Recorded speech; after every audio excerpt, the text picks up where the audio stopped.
2장 말씀, 오늘 본문의 주된 말씀은 19절 말씀부터예요. 2장 19절 말씀부터 말씀 22절까지 그렇게 진행이 됩니다만은 참 열매를 맺지 못하는 그런 오염된 물, 지금으로 말하면 좀 오염된 물로 인해서 그 성읍에 과실을 맺지 못하는 그러한 물의 근원을 고치는 그러한 하나님의 역사를 우리가 보게 됩니다.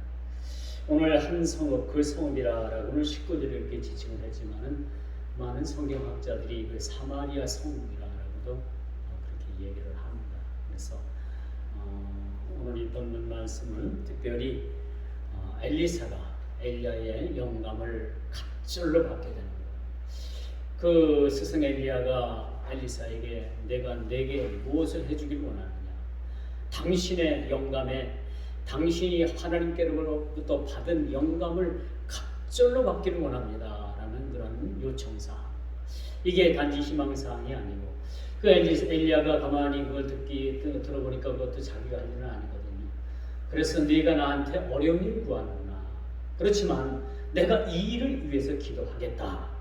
그래서 이제 엘리야가 휘릿바람으로 말미암아 이렇게 승천하는 가운데 엘리야의 겉옷이 떨어지게 되는 거예요, 땅으로. 그래서 엘리사가 그 엘리야의 그 겉옷을 가지고 요단물을 이리 치고 저리 치니까 물이 막 갈라져요. 그래 이걸 보면서 하나님의 그런 갑절의 영감이 엘리사에게 있던 갑절의 영감이 엘리야에게 있던 영감이 엘리사에게 그렇게 전가됐구나라는 것을 오늘 우리가 본문을 통해서 그렇게 확인할 수가 있습니다. 이젠 스승이 승천한 이후에 엘리사의 첫 사역이 무엇이었느냐? 그 한 성읍의 물의 근원이 이게 쓴 물이었는지 오염된 물이었는지 뭐 기름이 섞여 있는지 모르지만은 이 물의 근원으로 말미암아 모든 과실나무가 익기도 전에 다 떨어져 버리는 거예요. 그래서 이 성읍 사람들이 원하는 바는 뭐냐? 이 선지자 엘리사를 통해서 이 물을 좀 고쳐 달라는 거죠. 물을 고쳐 달라는 겁니다. 그 물을 우리가 함부로 고칠 수가 있나? 그것도 또 좀 쉬운 얘기가 아니겠죠. 우리나라가 수년 전, 한 15년, 20년 전에 여러 번 이미 유엔에서는 우리나라가 물 부족 국가로 분류된 나라입니다. 우리나라도 지금 먹을 물이 사실 섭취할 물이 그렇게 많지 않다고 봐야 돼요. 집집마다 정수기 없는 집이 거의 없고요. 물을 사 먹지 않는 사람들이 거의 없잖아요. 왜? 물이 심각하게 오염됐기 때문에 그렇습니다. 여러분 수돗물을 먹도 된 게 괜찮다라고 얘기를 하지만은 여러분 수돗물 먹는 사람들이 거의 없고 그렇죠? 다 생수를 사 먹거나 정수기를 물을 먹거나 그렇게 해서 그렇게 살아가게 되는 거죠. 왜? 물이 그만큼 오염이 됐다는 겁니다. 여러분 저희가 어릴 때만 해도 샘물 우리가 퍼서 먹으면은 이 장마철 장마철 되면 그 물이 샘물로 다 들어가 가지고 샘물이 어때요? 찝찝하고 장마철만 되면 맛이 없잖아요. 물맛이요, 그렇죠? 그런 상황도 우리가 겪었습니다만은 이 물이라는 것은 생명과도 직결이 되는 것이다. 그래서 오늘 이 이스라엘 사람들은 엘리사 선지자에게 뭘부터 요구했느냐? 이 엘리야의 선지자 스승을 보내고 난 이후에 그 첫 사역이 물을 고치는 일이었다. 물을 고치는 일이었다. 우리가 여러분 수년 전만 생각해도 물을 사 먹으리라는 생각은 꿈에도 못했잖아요. 그렇죠? 근데 실질적으로 우리가 물을 사 먹고 있지 않습니까 지금? 누가 봉이 김선달이 대동강물을 팔아먹을지 누가 알았겠습니까? 이만큼 우리는 심각합니다. 그렇지? 한번 오염된 물을 다시 정화시켜가지고 다시 그 정상적인 물로 고쳐놓는다는 것은 수십 년 세월이 진행한 겁니다. 이렇게 한번 오염된 물은 결국은 이것이 회복되기란 그렇게 쉽지 않다라고 말씀드릴 수가 있습니다. 여러분 이 세계도 5대양 6대주가 바다마다 지금 쓰레기 더미로다가 지금 몸살을 앓는다고 하잖아요. 지금 서해안에 거의 떠밀려오는 그 쓰레기를 보게 되면 다 중국에서 버린 쓰레기, 다 중국 글씨로 쓰여지는 쓰레기들이 그냥 막 산더미같이 막 쌓입니다. 근데 그들은 뭐예요? 환경 같은 거 생각할 여유가 없는 거예요. 먹고 살기 바쁘고. 그러니까 우리나라가 좀 이제 잘 살고 잘 살다 보니까 이제 그 사람들이 그 버리는 것이 못마땅하게 보여지는 거예요. 근데 우리나라도 불과 수년 전만 해도 우리나라도 바다에다가 뭐 쓰레기 버리고 다 버렸습니다. 근데 지금 중국이 버리니까 우리는 어때? 상당히 불편한 거야. 그렇죠? 바다가 오염될 뿐만 아니라 물이 오염되고 이 쓰레기 때문에 다 어떻게 해야 되느냐. 일본에서 그 히로시마 그래서 막 그 원전 그 오염수로 인해 가지고 그 뭐 우리나라 가까이 갔다가 그 오염수를 갖다가 막 버린다고 하잖아요. 그러니까 또 난리가 난 거 아닙니까? 슬금슬금 몰래 다 갖다 버리는 거예요. 이게 버리는 게 문제가 아니라 이것이 이제 결국은 회복이 되지 않는다는 얘기죠. 이런 문제. 여러분 이제 우리가 성경에는 이 환경에 대해서 환경에 대해서는 직접적인 언급들이 그렇게 많지 않아요. 그런데 이제 성경을 다시 쓴다면 이 환경적인 문제도 우리가 한번 성경에서 심도 있게 한번 다뤄야 될 문제라고 봅니다. 이 환경 대단히 지금 큰 문제입니다. 그렇죠? 공장의 굴뚝에 연기로 그냥 막 내뿜어서 대기층 오염을 다 오염시켜가지고 이 대기권이 다 지금 성층이 다 지금 파괴가 돼가지고 그 태양에서 내려 쏘이는 그 직사광선이 이제 옛날에는 그 층이 막아줬는데 그 보호층이 막아줬는데 보호층이 다 오염으로 인해가지고 다 이게 펑크가 나고 다 없어지고 난도가 없어져가지고 그 하늘의 햇빛의 직사광선이 그대로 막 안 좋은 직사광선이 막 내리쬐가지고 여러분 태양을 요즘은 옛날 생각하고서 태양을 맞으면 얼굴이고 뭐고 어디든지 여러분 그거 잘못하면 피부암 걸리게 딱 맞는 그러한 시대에 우리가 살아가고 있습니다. 이뿐이겠습니까? 오염이 되죠. 이 오염된 물을 우리가 결국은 마시게 되는 그런 상황에 놓여 있음을 우리가 보게 됩니다. 그런데 오늘 이 본문에 보니까 이제 성읍의 잘못된 근원의 물을 이제 해결해 달라는 거예요. 누가? 하나님의 사람 엘리사를 통해서 그 성읍에 사는 사람들이 우리가 이 도저히 이 물을 가지고 사용할 수도 없고 그러니까 이 물을 좀 고쳐주십시오라는 간청을 하게 됩니다. 저는 이 말씀을 묵상하면서 말씀을 준비하면서 마치 그런 생각을 했어요. 그 예수님께서 예수님의 그 육적인 어머니 그 마리아와 더불어서 가나에 가서 혼인잔치를 참석을 하잖아요. 그렇죠? 근데 나중에는 포도주가 동일을 가지고 그렇죠? 굉장히 곤란을 겪습니다. 그런데 그 이제 예수님에게 이제 많은 시선들이 가고 유대 청년 예수님에게 당신 좀 어떻게 좀 해봐라. 이 연회장에 포도주가 떨어졌는데 이거 당신이 어떻게 좀 해봐야 되는 거 아니냐. 그래서 예수님께서 좀 계면적지만은 이제 물 한 항아리에 물을 갖다 채워라.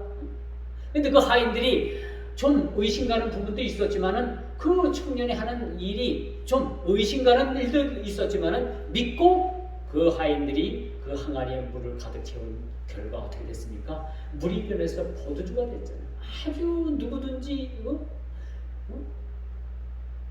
일생에 맛보도 못한 그러한 극상품 포도주를 예수님께서 그 자리에서 만들어내시지 않았습니까? 그렇죠. 그리고 모세가 이스라엘 백성들이 물이 없어서 가라고 그렇게 이스라엘 백성들이 막 아우성을 치고 곧 모세를 향해서 돌을 들 순간에 모세가 어떻게 바위를 쳐서 물이 솟아나게 했고 또 마라의 썬물을 어떻게 했어요? 모세가 그것을 단물로 바꿨습니다. 모세가 바꾼 것이 아니라 하나님께서 하셨지만은 이제 이스라엘 백성들은 이런 모든 사실들을 잘 알고 있는 거예요. 과거에 자기 조상들이 그렇게 했다는 것도 너무나 잘 알고 이젠 그 북이스라엘의 선지자로 다 세워진 그 엘리사를 통해서 성읍에 물을 고칠 수 있게 할 수 있다라는 믿음을 그들이 갖게 되고 엘리사에게 부탁을 한 거죠. 그런데 엘리사의 뜻밖의 그러한 요구사항이 있습니다. 가서 새 그릇에 소금을 담아와라. 그렇죠? 다른 게 없었습니다. 소금은 뭐예요? 구약에 보면은 정화합니다. 정화하는데 그 소금이 쓰였고요. 제사 드리는데도 소금을 썼고요. 이 소금이라는 것은 부패하는데 이렇게 썩는데 그것을 뭐야? 여러분 솔직히 고등어 그렇죠? 고등어 간 고등어가 왜 오랫동안 가는지는 압니까? 소금으로 절였기 때문에 오래 가는 거예요. 썩지 않고. 그래서 이 썬 물, 이 잘못된 오염된 물을 고치기 위해서는 하나님께서 주신 그 소금의 재료를 가지고 그 소금을 그 잘못된 물에, 오염된 물에 그것을 던짐으로 인해서 그 물이 정상화됐다는 사실을 우리가 보게 됩니다. 이건 능으로도 힘으로도 할 수가 없는 겁니다. 이건 어떤 과학적 이론으로 설명할 수가 없는 거예요. 왜? 하나님께서 하나님의 사람 그 선자를 통해서 그렇게 일을 행하셨고 그렇게 고치신 거지, 엘리사가 능력이 있고 엘리사가 소금이 정답이라고 해서 소금을 뿌려서 그것이 물이 변한 것은 아니라는 얘기죠. 이게 뭘 뜻하느냐?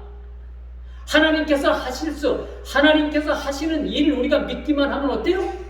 하나님께서는 이루신다는 사실들을 우리가 믿음으로 확인하게 되는 그런 사실이라는 거죠. 그러면 오늘 본문 세 그릇에 소금을 담아 오라라는 이 명령. 근데 우리가 또 반면에 이렇게 생각할 수가 있어요. 아니, 물을 좀 고쳐달라고 했더니 세 그릇에 소금을 가져오는 것은 무슨 말이야? 이 가당치도 않아. 하늘에 불을 내리든지 당신의 스승처럼 그렇게 하늘에 불을 내리든지 3년 6개월 동안 비가 오지 않게 하든지 그런 걸 보여줘야지 왜 우리 보고 소금을 가져오라 하느냐라는 그러한 그들의 불만은 없었다는 거예요. 그 선지자가 요구하는 사항을 그들이 믿음을 가지고 그 요구사항을 소금을 가지고 그 현장에 나왔다라는 사실입니다. 그런데 그 물에 독소가 있었죠. 그 성사람들은 그 물이 모두가 나쁘다는 것을 알 수 있어요. 그리고 그 이 물을 고칠 수 있는 사람은 오로지 하나님의 사람 엘리사 한 사람이라는 것을 그들이 직시하게 된 거죠. 그리고 그 물이 나쁘기 때문에 소산물이 먹지 못하고 떨어진다고 생각했었던 거예요. 그래서 그 땅에는 소산이 없었다.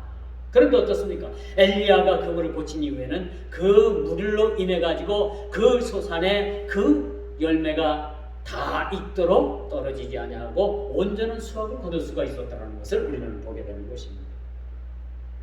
이런 소금의 의미가 그럼 무엇일까? 단순히 소금이 그렇게 작용을 해가지고 이 물이 고쳐졌는가? 그건 아니죠. 하나님께서 그렇게 고치신 겁니다. 근데 여러분, 구약에 제가 거듭되는 말씀 같지만은 이 소금의 의미는 소독제입니다. 소독제. 에스겔서 16장 4절에 보니까 이 소금이 소독제로 쓰여졌더라고요. 또 방부제로 사용됐더라고요. 이런 다양한 용도와 관련해서 폐거됐던 그러한 물이, 폐허거졌던 그 땅이 열매를 맺지 못했던 그 나무들이 이제는 실과를 맺게 된다는 사실을 우리가 보게 되는 것입니다. 이것은 누구로 힘으로 될 수 없는 얘기죠. 과학으로 이뤄낸 얘기도 아닙니다. 과학이 지금 화성까지 갔다 오고 달나라 갔다 온 건 50년 전 일이고, 화성까지 가고 목성까지 가고 수많은 지구로 지금 의성이 돌아다니고 있는데, 이 모든 것은 다 과학을 기초로 한 거예요. 과학을 기초로. 그런데 하나님께서 하시는 일들은 과학을 초월한다는 겁니다. 과학을 초월하는 그런 하나님의 섭리와 또 하나님께서 하시는 그런 경륜 가운데 이적과 기적을 행하시는 일들이라고 보게 됩니다. 하나님은 우리가 생각하는 그런 생각을 훨씬 더 뛰어넘는 그런 하나님이십니다. 우리 머리로 하나님을 판단할 수는 없어요. 그렇죠? 우리 이 작은 머리로, 이 협소한 머리로 하나님을 판단한다는 것은 대단한 그런 착각입니다. 대단한 오산이라고 우리가 볼 수가 있겠죠. 하나님은 능치 못할 일이 없으신 하나님일 뿐만 아니라 마른 그런 바위에서 샘물을 솟아나게 하시는 하나님이시고, 써서 먹지 못하는 그런 쓴 물을 달게 하시는 하나님이십니다. 물이 변해서 포도주를 만드시는 우리 주님이십니다. 오늘 하나님께서 엘리사를 통해서 이렇게 물을 고치시는 이 근원, 하나님께서 보시기엔 아무것도 아니었죠. 우리 편에서 보면 뭡니까? 대단한 겁니다. 요즘 정수기를 뜯어보면요, 그 안에 활성탄이라는 그러한 그 필터가 있어요. 뭐 2개, 3개 꽂히고 뭐 3개, 2개 꽂힌 그런 정수기들도 있지만 우리는 이거를 의지해가지고 물을 먹잖아요. 그렇죠? 여기서 이것을 정화시켜주니까 우리가 이 물을 먹게 되는 거예요. 근데 하나님께서 하시는 이 물을, 하나님께서 이 고친 물은 그 정수기 수백만 원짜리보다 더 비싼 그 수백만 원짜리보다도 더 그렇게 정수를 해서 걸러내는 물보다도 더 깨끗하고 더 아름답고 더 생명이 있는 물을 우리에게 공급하신다는 사실들을 믿으시기 바랍니다. 이게 믿음이고, 오늘 본문을 통해서 이렇게 하나님께서 고쳐주시는 이유가 뭐냐, 왜 물의 근원을 하나님께서 바꾸셨느냐라는 것도 우리가 한번 생각해 봐야 됩니다. 우리 모두는 물과 피로 거듭난 사람들입니다. 여러분, 천국은요, 제가 지난번에도 말씀을 드렸지만 천국은 어떤 사람이 가느냐, 어떤 사람이 가느냐, 물과 성령으로 거듭난 사람입니다. 물로 거듭났다는 건 뭐예요? 예수님께서 베푸신 세례, 그렇죠? 여러분, 세례 받았죠? 세례를 받고 또 성령의 세례를 받는, 세례를 받고 나면은 뭐 물론 순서가 바뀔 수도 있어요. 성령을 받고 세례를 받는 사람이 있고요, 세례를 받고 성령의 세례를 받는 사람이 있는데 그건 뭐 중요하지 않아요. 세례를 받고 성령의 세례를 받는 사람이 천국에 들어가는 사람. 물과 성령, 이만큼 물은요, 우리가 마시지 않으면, 우리가 물 없으면 죽는 것처럼 우리 물과 우리는 아주 밀접하고 뗄래야 뗄 수가 없는, 신앙적으로나 우리 육신을 지탱하기 위한 그런 물의 근원이나 같은 맥락으로 우리가 볼 수가 있습니다. 그래서 주님께서 그렇게 말씀하시죠. 너희가 물과 성령으로 거듭나지 않으면 하나님 나라에 들어갈 수 없느니라 라고 그렇게 말씀해 주고 있습니다. 대단히 놀라운 사실입니다. 이제 말씀의 근원을 맺을게요. 오늘 말씀을 통해서 이와 같이 우리 모든 악의 근원을 선으로 바꾸시는 우리 주님을 우리가 깊이 생각해요. 오염된 물을, 그 근원을 바꾸신 우리 주님, 우리가 죄인 되었을 때, 그렇죠? 우리가 죄인 되었을 때 의인의 삶으로 의의 세마포를 우리에게 입혀주시고, 우리 하나님 앞에 변호사로서 이 사람은 죄인이 아닙니다, 내가 이 사람을 위해서 피 흘려줬고 이 피가 이 사람을 정결케 하고, 이 사람은 속은 뜯어보면 죄인이지만은 내가 이 사람을 의인이라고 하나님 앞에 이 사람을 신원 보장합니다. 그렇게 해서 우리 하나님 앞에 의인된 삶을 살게 되는 거예요. 물이 변해서 포도주가 됐습니다. 오염된 먹지 못할 그런 농사에도 쓸 수 없는 그런 물이 생명의 물이 됐습니다. 우리가 예수님을 만나고 예수님을 믿고 우리가 죽어 마땅하고 지옥불에 떨어져야 될 마땅한 우리 죄인들을 우리 주님께서 물이 변해서 포도주가 되게 한 것처럼 우리를 불의의 사람에서, 죄인의 사람에서 의인된 믿음의 삶으로, 의인으로 우리를 하나님께서 세워주셨다는 사실들을 믿으시기 바랍니다. 오늘 본문을 통해서 우리가 교훈 얻을 것들이 바로 이런 사실들을 우리가 꼭 기억해 주시기 바랍니다. 오늘 본문의 말씀이 너무나도 우리가 많은 교훈들도 있지만은 이런 교훈을 우리가 깊이 새기고, 나도 주님께서 물로 포도주를 보내주는 것처럼 나도 죄의 자리에서 죄인된 나를 의인의 삶으로, 죄인에서 의인으로 나를 바꿔주셨다는 일들에 대해서 깊이 감사하고 주님을 찬양하고 주님을 증거할 수 있는 모두가 다 되기를 주님의 이름으로 축원하면서 말씀을 맺도록 하겠습니다. 기도합니다. 좋으신 아버지 하나님, 물이 변해서 포도주가 되었고 이제 이스라엘 백성들은 그 성읍이 오염된 물로 인해서 아무것도 쓸 수도 없고, 직수는 물론이요 농사일에도 쓸 수 없는 그런 오염된 물을 고쳐달라고 하나님의 사람에게 간청을 합니다. 하나님의 사람은 이 일을 통해서 하나님께서 그에게 주시는 능력으로 물의 근원을 바꾼 사실을 이 시간도 말씀을 통해서 우리가 확인해 보니 아버지 하나님, 우리가 아직도 주님 앞에 변화되지 못한 우리의 삶이 있다면, 아직도 아버지 하나님 앞에 믿음된 삶으로 우리가 살아가지 못한다면 변화시켜 주시옵소서. 물과 성령으로 저희들이 거듭날 수 있도록 주의 은혜를 더하여 주시옵소서. 예수님의 이름으로 간절히 기도드리옵나이다. 아멘.